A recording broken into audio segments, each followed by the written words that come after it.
여러분 안녕하십니까? 성북 실버 IT 통통 동네 이야기 시간입니다. 요즘 가을다운 날씨가 계속 이어지고 있는데요. 책 읽기에 아주 좋은 계절입니다. 오늘 내 인생의 터닝 포인트는 30여 년간 수필학을 연구해 온 공로를 인정받아서 명인으로 선정되신 수필학 박사 권대근 교수님을 모셨습니다. 내 인생은 구름을 타고라는 제목으로 이야기를 나눠보겠는데요. 함께 만나보시죠. 안녕하세요, 교수님. 네, 반갑습니다. 네. 부산에서 온 권대근입니다. 네. 이렇게 멋진 프로그램에 초대해 주셔서 정말 감사합니다. 멀리서 부산에서 여기까지 나와주셔서 감사합니다. 멋진 프로그램이라고 말씀하시니까 기분이 굉장히 좋습니다. 교수님은 본격 수필 강의를 하고 계신데요. 요즘 어떻게 지내고 계시나요? 예, 요즘은 이제 전국 각지로 돌아다니면서 수필을 가르치고 있습니다. 가을이 나비춤을 추고 있는 좋은 계절입니다. 네. 인생의 찬이라는 가사를 쓸 정도로 저는 인생 긍정론자입니다. 김서환 추기경님의 말씀으로 알고 있습니다만은 이분은 인생은 숙제가 아니라 축제다. 네. 그런 말씀을 하셨는데 그런 슬로건으로 저는 살아가고 있습니다. 네. 살면서 큰 문제는 작게 또 작은 문제는 아예 무시합니다. 네. 그 하버드대 쿠프랜드 교수의 그 훌륭한 작가는 구경꾼이요, 방랑자다라는 그런 말씀에 힘입어서 노마드 정신으로 열심히 국내 또는 국외 여러 곳으로 강의를 하면서 틈틈이 네. 글도 쓰고 정말 바쁘게 잘 살고 있습니다. 강의를 듣는 대상은 주로 어떤 분들이 듣고 계세요? 예, 아무래도 제가 하는 강의는 인문학이 가미된 그런 본격 수필론이기 때문에 제 강의를 듣는 대상은 거의 기존 작가들이 대부분입니다. 네. 그렇지만 대학의 평생교육원이나 문인협회 문예대학 수필반 이런 데서는 아마추어 작가 지망생들도 네. 다수 있습니다. 그러고 보니 수필 공부하는 분들도 참 많이 계시네요. 어린 시절은 어떻게 지내셨나요? 예, 참 눈물 젖은 고구마를 먹고 자랐죠. 네. 제가 칠남매 장남이라서 소나 염소 키우는 그런 일들은 제가 도맡아 했습니다. 한마디로 농사일은 제가 다 했죠. 네. 아버지가 병명을 알 수 없는 그런 병으로 한 10년 동안 투병 생활을 하고 있었기 때문에 저희 집은 정말 가난했습니다. 그러니 당연히 힘들게 생활했고 공부는 뭐 좀 했습니다만은 돈이 없어서 네. 인문계 갈 수가 없었습니다. 네. 할 수 없이 부산에 있는 국립부산기계공업고등학교로 진학을 했습니다. 거기에는 기숙사도 있고 학비도 또 무료라서 저같이 가난한 아이들이 전국에서 많이 몰려왔습니다. 네. 남해에서 부산을 떠날 때 오죽했으면 제가 다시는 네. 지게를 지지 않으리라 그런 맹세를 했겠습니까? 한마디로 정말 외롭고 힘든 시절을 보냈습니다. 그런 예. 시간도 있으셨군요. 예. 어려서는 어떤 꿈을 가지고 계셨어요, 그때? 네, 아마 꿈이 없는 사람은 없겠죠. 네. 예, 저 어릴 때 제 꿈은 화가였습니다. 미술에 소질이 있어가지고 미대를 진학하는 게 네. 제 꿈이었는데 예술을 하면 비려먹는다. 예, 집에서 반대가 네. 심했습니다.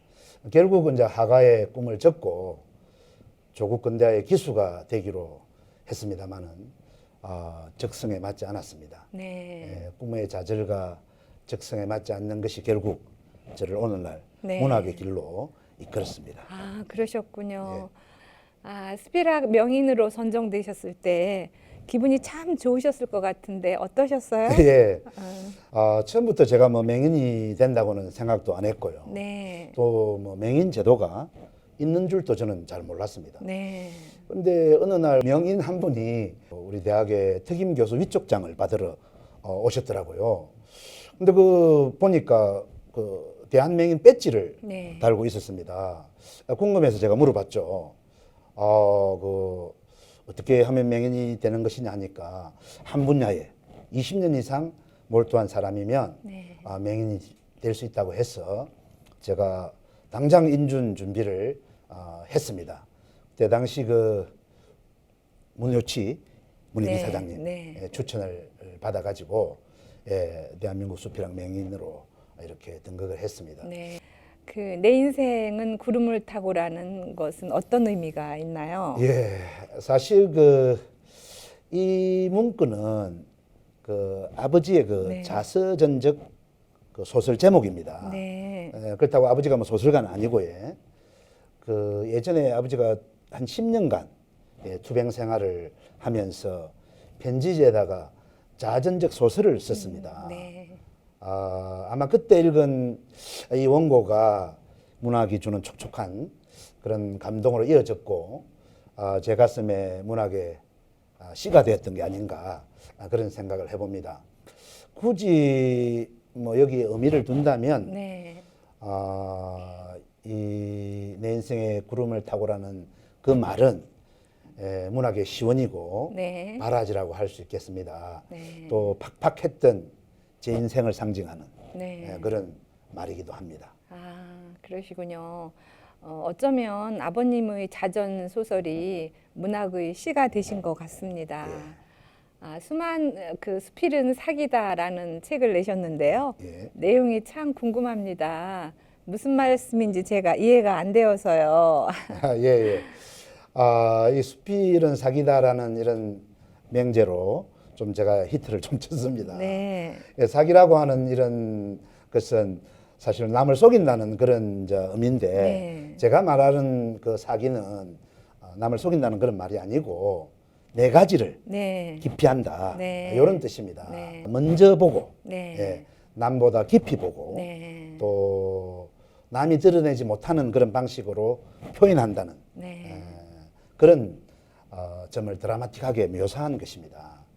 이 제가 만들어낸 말인데 원래는 이게 고전 시학에 있는 네. 시유옥이라는 그런 말입니다. 네. 그래서 제가 시유옥이에서 제일 약한 의미 한 개를 빼고 네. 오기를 사기로 사기로. 이렇게 만들었습니다. 네. 시를 수필로 바꾸고요. 네. 수필은 사기다. 이렇게 말하고 그 수필의 본질적인 속성은 네 가지를 기피한다. 그런 쯤에서 사기, 다시 말해서 격약, 이단, 네. 어잡, 제부 이 네 가지를 조심을 네. 해야 한다. 네. 그런 의미인데 이 말은 뭐 수필에도 나름의 어떤 작법이 네. 있다. 네. 이런 말과 통하고요. 네. 이런 동양시법을 제가 우리나라에서는 최초로 수필계에 전파를 했다는 점에서 큰 의의도 있고 자부심을 가지고 있습니다. 그러시겠네요. 저는 남을 속이는 사기로 알았거든요. 예. 네 가지를 그 깊이 해야 된다는 그런 깊은 뜻이 있는 줄을 몰랐습니다. 네. 교수님 인생에 영향을 미친 분이 있다면 어떤 분이신지요? 그 환한상 전 그 부총리라고 할 수가 있습니다. 네.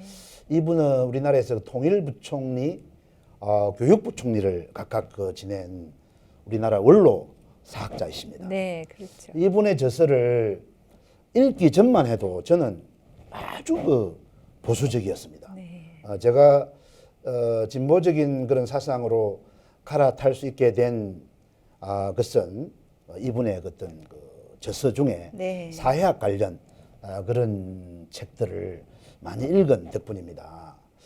또 한 분을 들라고 한다면 제 대학 네. 교대 은사님이신 네. 그 국문학 통사를 쓰신 그 조동일 교수님. 네. 제가 그때 대학 1학년 때입니다. 1학년 때 이분이 제게 엄청난 그 자신감을 주었습니다. 네. 그래서 아마 이분의 영향을 받아가지고 제가 영문학을 전공했지만 국문학으로 전향을 할 수가 네. 있었던 것 같습니다. 네, 네. 말씀 듣고 보니 언제 어느 때 누구를 만나느냐에 따라서 인생이 달라진다는 말이 되새기게 되는데요. 본격 수필이란 어떤 수필인지 좀 알려주세요. 예, 본격 수필을 한마디로 말씀드리면 네. 그냥 고급 수필입니다. 네. 예, 수필 시학을 네. 기반으로 쓰여지는 그런 수필이죠. 이것을 저것으로 라는 그런 치환 원리에 따라서 쓰여지는 문학 수필이라고 할 수가 있습니다. 네. 이제 본격 수필의 이제 판단 기준은 저는 그렇게 생각합니다. 마지막에 가가지고 네. 주제를 형상화했느냐 안 했느냐 여기에 따라서 본격 수필이 되고 안 되고 한다고 생각합니다. 네. 다시 말하면은 그 예술의 목적은 네. 보이지 않는 것을 보이게 보이게 하는데 목적이 있지 않습니까? 네. 그렇기 때문에 자신이 보통 우리 작가들이 전달하려고 하는 이런 것은 사상이기 때문에 보이지가 않습니다. 네. 예, 이 관념을 직설적으로 표현하지 말고 네. 제재를 통해서 간접적으로 전달해서 지배적 정황으로 네. 메시지를 만들어내면 바로 본격 수필이 될 수 있다고 저는 그렇게 설명하고 있습니다. 네. 그 어떻게 보면 그 본격 수필이 좀 어려울 것 같기도 합니다. 그러면 수필의 세 가지 맛이 있다면 어떤 것이 있을까요? 예. 사실 그 본격 수필 하면 좀 어려워하는 분들이 많습니다. 네. 제가 본격 수필에서 가장 중요시하는 것이 바로 수필 유산미입니다. 유산미. 유산미. 네. 수필은 향기, 멋, 그리고 맛을 갖춰야 된다. 네. 품맛, 손맛, 눈맛. 네. 라고 할 수가 있습니다. 네. 품맛은 그 향기를 나타내고요. 네. 손맛은 멋입니다. 멋. 네. 그리고 눈맛은 맛인데 맛. 어떤 그 사회나 세상을 보는 네. 그런 그 인식, 네. 의식 네. 이런 걸 의미합니다. 네. 그 수필 쓰는 분이라면 그 품맛은 그 향기이고 손맛은 멋이고 눈맛은 맛이라는 말씀을 새겨두어야 할 것 같습니다. 그동안 살아오신 시간 중에서 현재 교수님이 있기까지 터닝 포인트가 된 시점은 언제라고 생각하세요? 예, 1988년도죠 아마. 그때 서울 올림픽이 열리던 쌍팔년도입니다. 그때 제가 수필로 등단을 했습니다. 네. 예, 제가 지금도 그 이메일을 네. 에세이 88을 네. 쓰고 있습니다. 바로 그 터닝 포인트라는 상징이죠. 네. 오직 저는 수필 한 길만 간다는 그런 각오로 네. 30년간을 수필 연구원 몰두해 왔습니다. 네. 사람들은 저를 보고 이제 수생수사로 이렇게 부르는데 네. 수필가의 만남 덕분으로 오늘날 뭐 수필학 명인도 되고 또 수필학 박사도 된 것 같습니다. 네. 굉장히 어려운 환경에서 이렇게 크게 성장하시고 발전하셨는데요. 수필을 만나게 된 것이 터닝 포인트의 시작이라니 참 의미 있는 시간이었던 것 같습니다. 그리고 가슴이 뿌듯하셨을 것 같아요. 네. 문학의 힘은 어디에 있다고 생각하세요? 예, 저는 뭐 누구보다도 문학의 힘을 강조하는 그런 사람입니다. 네. 문학의 힘은 저는 은유에 있다고 생각합니다. 은유예요. 은유, 예. 네. 은유는 한마디로 인간을 크게 변화시킬 수 있는 그런 힘을 가지고 있을 뿐만 아니라 모든 질병을 네. 치유할 수가 있습니다. 네. 예. 교수님은 영문학 학자이신데요. 글을 쓰지 않았다면 어떤 일을 하고 계실 것 같으세요? 예, 아주 그 매력적인 질문입니다. 제가 글을 쓰지 않았다면 아마도 영어 쪽에 네. 아마 전문가가 되어 있었을 것입니다. 그러셨겠어요. 예. 영어 교재를 집필하거나 뭐 번역을 하거나 네. 뭐 이런 일을 하고 있을 것 같습니다. 네. 왜냐하면 제가 이 글을 쓰기 전에는 국문학을 전공하고 있었기 때문에 영어를 놓아버렸던 거죠. 예. 잠깐 놓아버리셨다가 예. 문학을 만나셔서 예. 지금까지 이어오신 거군요. 네. 자신이 살아온 이야기를 소설로 쓰면 책이 몇 권은 나온다. 이런 분들이 참 많으세요. 그런 분들은 자서전은 어떻게 써야 된다고 생각하시는지, 어떻게 예. 써야지 옳은지 좀 네, 말씀해 네. 주세요. 뭐 제 전문은 아닙니다만은 네. 질문하시니까 자서전이란 자신의 삶 곳곳에서 네. 그 의의를 따져 묻는 과정 아니겠습니까? 네. 중요한 것은 그 쓰는 과정에서 몸에 백이 마련인 네. 의미를 따져 묻는 성찰, 네. 그리고 탐구의 자세가 중요하다고 생각합니다. 그런 성찰의 자세가 이성의 반대편에 있는 객관적 이성의 참모습이거든요. 네. 좀 철학적인 건데 네. 경험을 크게 확장시키고 그렇죠? 공감 능력과 상상력을 네. 중요시하는 게 필요하다고 생각합니다. 예. 예술적 소양이 높은 작가는 다른 사람을 하나의 그 대상으로 이렇게 수치로 생각하지 않습니다. 네. 가지고 있는 이야기로 이렇게 대하죠. 네. 아무래도 자서전을 쓰시는 분들은 특수한 삶의 이야기를 많이 가지고 있어야 좋을 것 같습니다. 네. 네. 이야기를 많이 접한 사람일수록 네. 다른 사람의 이야기에 네. 공감하기가 네. 쉽기 때문입니다. 그렇죠. 예. 그 자서전과 수필 쓰기 차이점은 어디에 있다고 생각하세요? 정말 그 좋은 질문을 해 주셨습니다. 왜냐하면 자서전 쓰고 싶은 분들이 참 많으세요. 네네. 예. 사실 그 자서전과 수필의 차이는 사실을 그대로 쓰느냐, 네. 사실을 토대로 문학적으로 쓰느냐, 네. 여기에 달려 있습니다. 네. 저는 이제 수기와 수필의 차이를 구분을 합니다. 네. 수기가 논픽션이라면 네. 수필은 픽션이다. 네. 예. 네. 문학적 장치가 있느냐, 있느냐. 없느냐. 네. 이런 구분이 결정적으로 수기와 수필을 구분하는 열쇠가 된다는 거죠. 그러니까 문학적 장치가 있느냐 없느냐가 중요하군요. 아주 중요하죠. 예. 그 영문 번역선 발간 작업도 하시는데 그 어떤 의미가 있는지 좀 알고 싶어요. 네. 사실 그 우리 문학을 세계화하는 데 있어서 네. 뭐 아시다시피 필수적인 작업이 번역 아니겠습니까? 네. 예. 그런데 우리나라는 아직 그 노벨 문학상이 네. 나오지 않았습니다. 네. 그런 의미에서 저는 번역이 절실하다고 생각을 합니다. 네. 그런데도 사실 뭐 수필 말고 시나 소설 이런 분야에서는 그래도 번역이 돼 가지고 해외로 나가 있습니다만은 수필 같은 경우에는 네. 번역이 사실 전무합니다. 네. 그래서 제가 한국문학 세계화위원회를 만들고 지난해 그 한국 명수필 번역선을 네. 내서 지금 영어권 나라의 도서관에도 보냈고 네. 그다음에 올해는 제2집을 지금 내기 위해서 네. 번역을 이렇게 지금 서두르고 있습니다. 네. 그 이 집 번역에서 그 노벨 문학상이 나오면 참 좋겠습니다. 그래 얼마나 좋겠습니까? 네, 바람이고요. 앞으로도 많은 번역을 통해 수필이 여러 나라에 알려지기를 바라겠습니다. 그동안 여러 나라에 나가셔서 해외 문학 특강을 하셨는데요.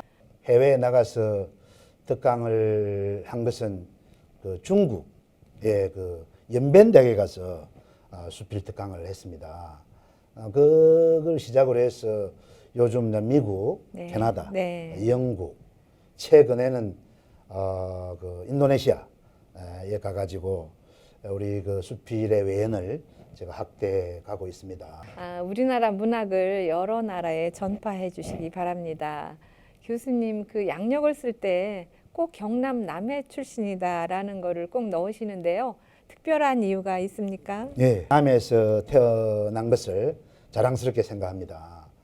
남해에서 태어났다는 사실에 저는 큰 자부심을 네. 느끼고 있습니다. 네.